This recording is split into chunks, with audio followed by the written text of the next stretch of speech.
트럼프 이야기부터 좀 시작하도록 할까요? 이탈리아 바티칸 교황청에서 사실은 이제 자주 이렇게 목소리를 내지는 않는데 교황 레오 14세가 오늘 새벽에 즉위한 직후에 메시지를 냈다고 합니다. 권고문인데요. 이 권고문이 의미하는 바가 굉장히 크죠. 그렇죠. 예.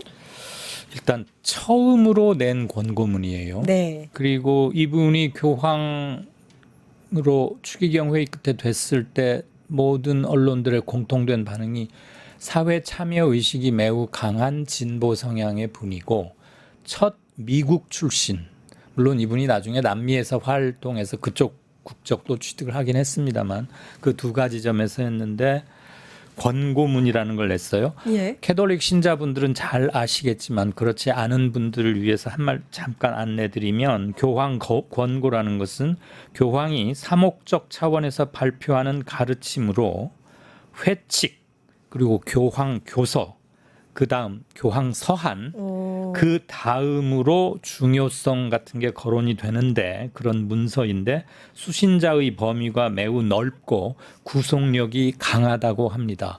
이번 권고문은 시카고 불법 이민 단속에 항의하는 이민 관련자들 및 시민들에 대한 무자비한 탄압성 체포, 진압 이런 거에 대한 항의이자 경고문 아니겠습니까? 예. 직접적인 발언이겠죠.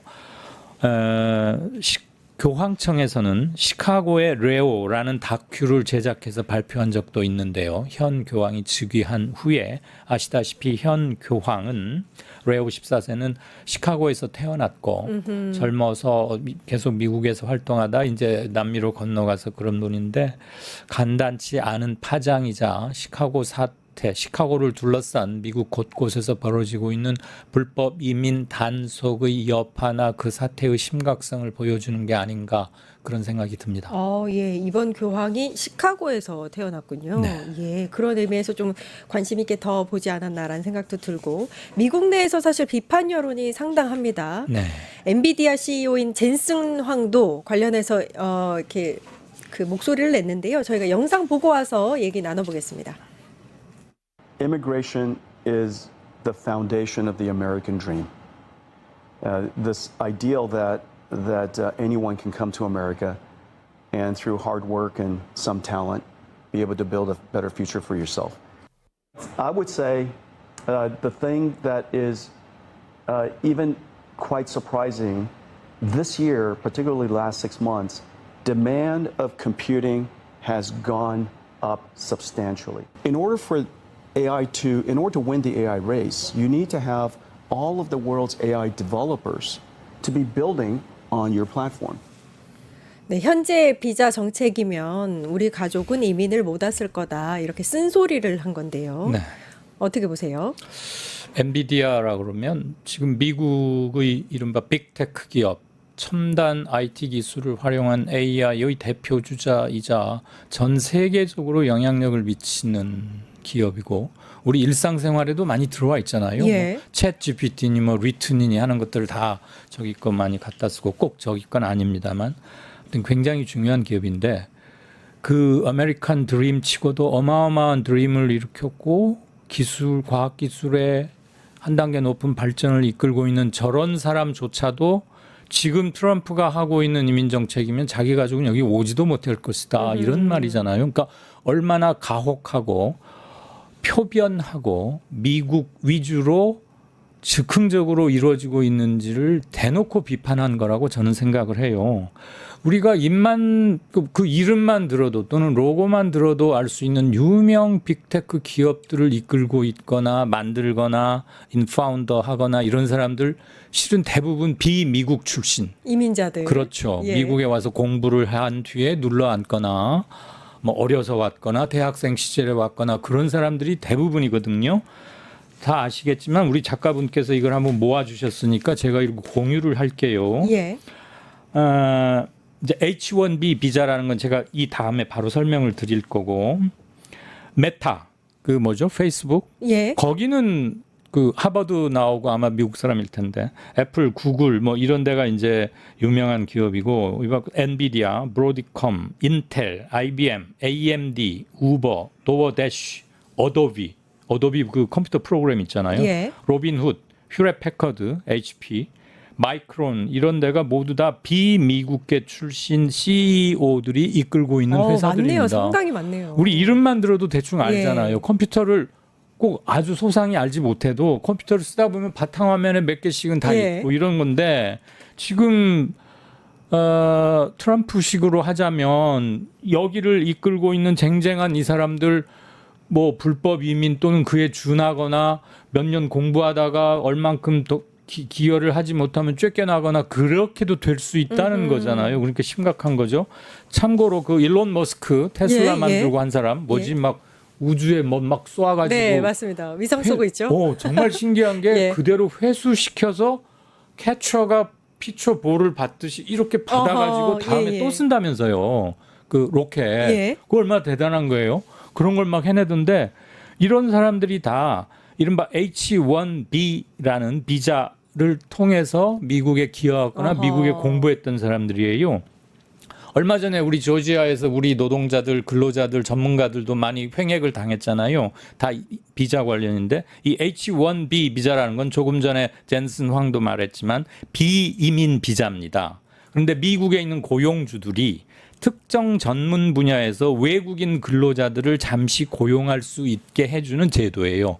원래는 자기들을 위한 거예요. 자기들 필요해서 한 거라고. 이 사람을 붙잡긴 해야 되겠고 바로 이민은 하기 어려우니까 H-1B 비자 같은 걸 통해서 정착시킨 다음에 차차 이제 뭐 시민권도 주고 하는 건데 주로는 전문직에 해당하는 직책에만 발급이 되고 최소한 학사, 대학 학사나 그에 준하는 전문성을 요구하죠. 뭐 회계, 엔지니어, IT, 그래픽, 디자인, 교수, 약사 같은 직업들이 주로 여기 많이 해당된다고 해요.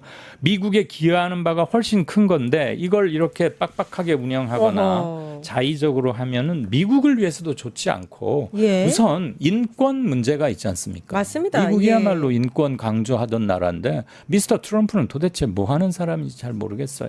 그러면은 최근에 이제 고용주가 1억 4천만 원의 수수료를 뭐 매년이든 한 번이든 예. 내야 한다. 그러니까 100배로 인상을 했거든요. 예. 그럼 이건 어떻게 되는 건가요? 그 우리 어려서 우리 뭐 할 때 한번 생각해봐요. 너 이거 나랑 하기로 해. 너 어기면 꿀밤 100대. 아, 그렇죠. 돈 10배 물어내. 예. 이거는 무슨 징벌의 의미자 장난치고 어마어마 세게 하고 그럴 때나 쓰는 거 아니에요? 맞습니다. 이 지금 저 비자 수수료도 100배를 올렸어요. 그 말이 안 되죠. 그래서 1억 4천 단계적도 아니고. 그러게 140만 원 내던 걸 100배를 해서 1억 4천만 원을 내야 된다고요. 10배도 아니고. 근데 이게 어느 날 갑자기 이렇게 된 거예요. 트럼프 지시에 의해서. 그래서 제가 트럼프 얘기가 나올 때마다 이 사람은 너무 즉흥적이어서 신뢰가 안 간다고 했는데 100배 물리는 것도 그 차원입니다. 무슨 뭐 한 2.5배 이런 것도 아니에요. 뭐 이제 그게 막 반발이 심하니까 한 번만 내는 거야. 라고 후퇴는 했는데 그게 후퇴입니까? 그 후퇴가 아니죠. 그리고 예. 고용주에게 이제 물리는 건데 고용주가 100만 원쯤 내던 것을 갑자기 1억 원쯤 내야 하면 어딘가로 전가를 하고 싶지 않겠어요. 이런 사람 해당하는 게 수십 명, 수백 명일 텐데. 아무튼 트럼프는 정책에 있어서 신중함이라거나 신뢰성을 얻기에는 매우 부족해 보인다. 예. 그러니까 오죽하면 정교 분리가 원칙으로 굳어져 있는 현대에 들어온 지금의 교황조차도 참다 못해서 바티칸에서 권고문이라는 걸 내지 않았을까 이런 생각마저 드는 예. 거죠. 지금 차제에 한 말씀만 더 제가 영화 하나 소개해드리고 싶은데 네네. One Battle After Another라는 거예요. 어허. 제가 영어를 좋아해서가 아니고 그 영화 제목 자체가 그렇습니다. 예. 한글로 One Battle After Another인데 Another. 우리말로 옮기자면 끊임없는 전쟁, 계속되는 전쟁이란 뜻인데 미국, 멕시코 쪽 지역에서 주로 오는 불법 이민자들을 탄압하고 단속하고 하는 과정에서 저항하는 미국 진보적 시민단체들의 운동, 어허. 혁명단체들의 운동에 얽힌 투쟁과 그 안에서 벌어진 부녀 간의 사랑 이런 것들을 다룬 건데 굉장히 유명한 디카프리오 그런가요? 네, 레오나르도 디카프리오라고 왜 귀엽게 잘생긴 네, 배우 잘생긴. 있었잖아요. 포세이돈에 네, 나왔던 캐치미 업인가 뭐 예. 그런 것도 있고 그 배우하고 션 펜 등등이 나오는데 보시면 이런 물건급 대물급 영화가 있었구나 하실 거고 사회적 메시지도 뛰어나고 재미도 있고 미국 영화의 인디 계열 미국 영화의 저력 같은 걸 느낄 수 있지 않을까. 그게 인디 영화는 아니지만 그게 그래서- 헐리우드 영화인가요? 물론이죠. 아, 미국에서 그 만들어졌는데. 미국의 지금의 그 약간 뭔가 분위기를 반영했다고도 볼 수 있네요. 그래서 더 화제가 되고 있어요. 2023년 3년부터 그러니까 2년 넘게 제작을 해서 최근에 공개가 됐는데 예. 그 사이에 트럼프가 들어섰고 마치 그 영화를 예견하는 듯이 이민 단속 이렇게 시카고든 어디든 강력히 하고 있는 거예요. 네. 그 영화는 마치 이걸 예견한 듯이 그렇네요. 너무나 이렇게 딱 들어맞는다 그러죠. 데칼코마니처럼. 그래서 저도 영화를 보면서 깜짝 놀랐어요. 그래서 이게 트럼프 이후에 기획된 영화인가 했더니 그게 아니었어요. 근데 정말 시간 나시면 한번 놓치지 않으셨으면 좋겠어요. 원 배틀 애프터 어나더. After Another. 예, 알겠습니다. 강추입니다. 예, 강추해 주셨습니다, 소장님이. 자, 이런 세계적인 문제아가 되고 있는 트럼프가 오늘 이제 6시에 발표할 거라고 하더라고요. 네. 노벨 평화상에 예. 대한 욕심이 상당한데 예. 이제 전문가들이 노벨 평화상을 트럼프가 탈 확률을 6% 정도로 보고 있더라고요. 굉장히 예. 낮게 보고 있습니다. 아마 예. 타지는 못할 것 같은데 오바마를 의식한 탓이라고도 하더라고요. 일각에서는. 어떻게 보세요? 왜 이렇게 집착할까요? 그러게요.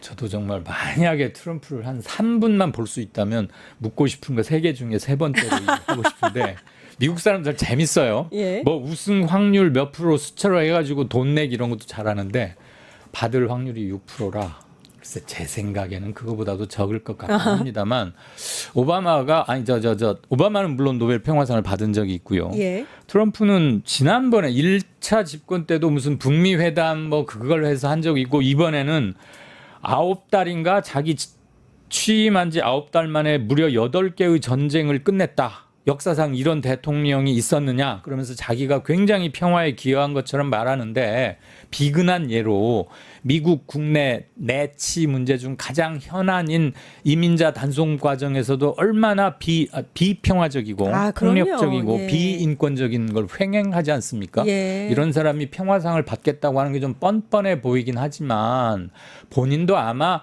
잘 못 받을 것 같긴 한가 봐요. 그러니까 야 오바마는 구체적으로 한 게 뭐가 있다고 상을 받은 거야. 나도 내가 한 거에 비하면 나도 자격이 있지 뭐 이러면서 전쟁 네. 8개를 종식시켰다고 하는데 그건 자기 생각이고 우선 가자 지구와 이스라엘 문제도 아직 확실하게 똑부러지게 해결난 건 없고요. 인질이 교환되어 봐야 아는 것이고 일회적 인질 교환이 아니라 항구적 평화 정착을 위한 중대한 조치가 아직은 없기 때문에 그리고 무엇보다도 팔레스타인과 이스라엘 사이에 무슨 휴전 및 그 포로 교환이 가시화되기 이전에 그 이틀 전에 이미 스톡홀름에서는 평화상 정했다고 해요. 예. 그러니까 평화상을 둘러싼 미스터 트럼프의 욕심이나 추측이 너무 과할 뿐 저는 가당치는 않다고 보고 만에 하나 받는다면 노벨 평화상의 가치나 선정 기준을 놓고 많은 세계인들이 조금 의구심을 표하지 않을까 아하. 그런 생각을 저는 개인적으로는 합니다. 예. 오늘 6시라니까 한번 지켜는 보죠. 노르웨이가 떨고 있다라는 얘기도 있어요. 만약에 타지 못할 경우에 예. 노르웨이 측의 이제 관세 협상이라든지 이런 면에 있어서 좀 불이익을 감수해야 되지 않겠느냐. 이런 얘기가 나오는데 그러면 안 되는 거죠, 사실. 네, 저도 그 외신을 보고 정말 이건 웃을 수밖에 없었는데 노르웨이에서는 이제 추측컨대 평화상과 트럼프는 너무 거리가 머니까 네. 못 받을 것 같은데 이 사람이 너무 욕심도 내고 기대를 많이 걸고 있으니 못 받게 돼서 실망하면 어떨까? 화가 나서 뭐 이상한 짓을 하지 않을까 하는 것 중에 첫째가 보복 관세를 부과하지 않을까. 아, 그러게 말입니다. 그다음에 예. 북대서양 조약기구 나토 분담금을 인상하라고 압박하지도 모르겠다. 또는 최악의 경우에는 어허. 아마 이 기사를 쓴 그 외신 기자도 반쯤은 그냥 좀 업돼서 쓴 것 같긴 한데 예. 최악의 경우에는 노르웨이를 적국으로 선포하지 않을까. 아이고야. 뭐 이런 소리까지 써놨어요. 설마. 저는 별로 믿지는 않습니다만 그럴 정도로 네. 트럼프의 과도한 기대와 노벨상에 대한 그에 대한 우려를 현지에서도 하고 있는 웃을 수 없는 샘플이다. 우프다. 우프다. 예. 그 말 좋네요. 우프다. 예. 근데 노르웨이 외신에서 보여지건 뭐 오바마도 한 게 없는데 내가 더 많다는 등 이런 푸념을 하는 걸 보면 자타 공인 우리가 따지지 않고 알 수 있는 거 하나는 트럼프라는 사람은 참 상식적이지 못하다. 아유, 그런 생각. 그러니까요. 윤 댓글에서도 아무개가 자꾸 오버랩이 돼요. 예. 댓글에서도 이런 말씀 많이 해주셨습니다. 이상태 님이 노벨 앵벌이상 트럼프 축하. 알로에 님도 안티 노벨 평화상 줘야 될 것 같다. 코뭉이 아빠 님이 노벨 편파상. 마마 젤라 님이 노벨 미치광이상 수상 유력. 이렇게 말씀을 해주셨습니다. 이상한 상들이 많이. 아니면 좀 겸손하고 만약에 주면은 겸손하면서 네. 뭐 그래야지 뭘 안 줄까봐 미리 무슨 협박 비슷한 말도 하고 말이야. 이 아하. 택도 없는. 아니 우리 김대중 대통령만 해야 예? 타는 겁니다. 노벨 평화상 아무나 타는 게 아니에요. 아무튼 예. 세상이 너무나 이상하게 돌아가는 게 많습니다. 네.